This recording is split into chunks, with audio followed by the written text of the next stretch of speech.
It's 3:20 a.m. and I'm awake. I just got my son back into bed. What woke you up?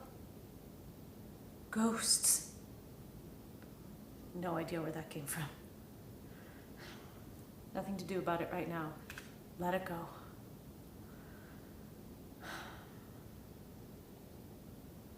It's 3:20 a.m. and I'm worrying about my student. Something happened and he took an incomplete. He finally gets me the work a few months late and I go in to change the grade. I can't. His association dean tells me those are the rules. He didn't do the work by January. I say if there's ever a time to make an exception, it's this one. First gen kid, brown skinned, on a campus still remembering the light of tiki torches. No, those are the rules. He has PTSD. Still no. He has to learn a lesson about responsibility. His name's Rick, and the whole time the dean's calling him Ricky. He could be my baby primo. The man who's supposed to help him navigate this system can't even learn his name. And I think of the accommodations made for the kids who grew up breathing this system, the ones it's built for.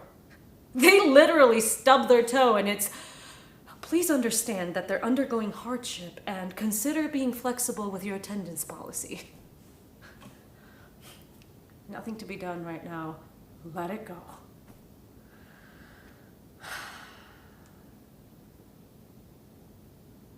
It's 3:20 a.m. and I'm practicing keeping my face still.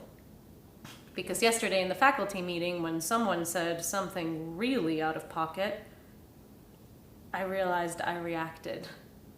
I saw people see my reaction. With my clothes that are meant to help me blend in, with the way I move my body so I won't look so different.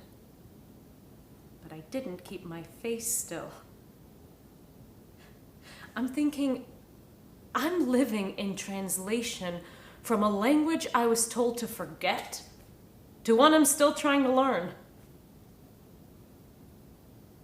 I asked my son when he got me up, what are the ghosts? And he said, they're from before, but they're not gone. Let it go. Nothing to be done right now. It's 3:20 a.m. It was graduation today. One by one, the grads walked across the stage with their pretend diplomas. One by one, they shook hands with each professor. Except me, they hug. After, the chair said, "You made us look bad up there. You made us look bad up there. You made us look bad up there." Nothing to do about it right now. Let it go. Let it go.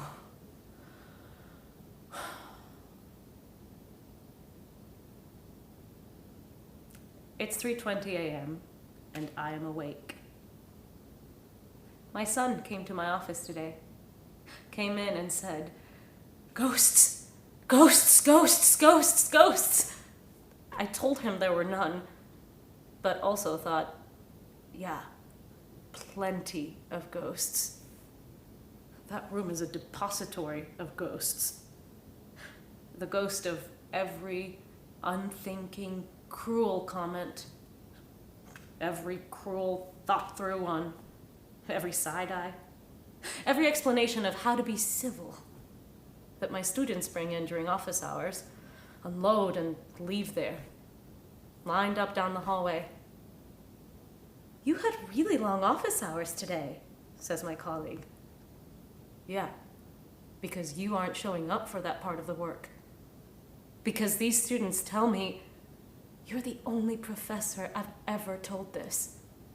Because these students are so far from their networks, from their families, being asked to dress different, talk different, move different, just so others will pretend to hear them when they say, "There's no room for me here.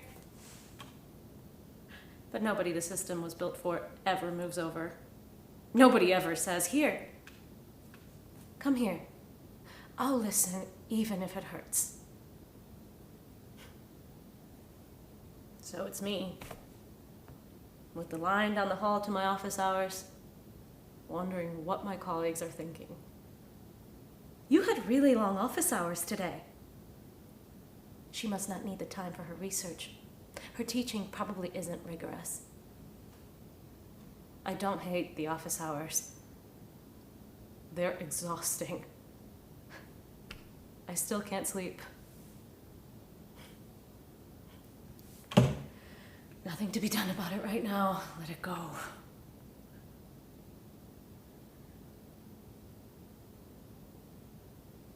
It's 3:20 a.m. Today we walked the grounds with my son. He pointed at the statue and said, "Ghost, ghost, ghost, ghost!" "Mijo," I said, "that's Thomas Jefferson." He stood, finger out, heat bouncing off the bricks, staring for a while. And then he said, "He didn't like all people."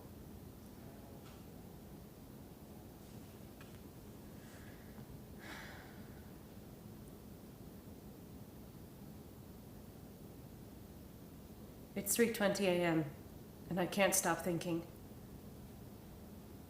After class, a student fell in step with me, walking toward the stairs. I push open the door, and she cracks, sobbing, telling me how he held her down. And I'm trying to get her out of the building so she doesn't have to tell this story in a stairwell, so some dude in a bow tie won't stumble on us. And I put up my hands like this. "I have to warn you, if you tell me this, I have to report it." And she cries harder and says, I already did, and nothing's happened. Nothing to be done right now, nothing to be done. Let it go, let it go, let it go.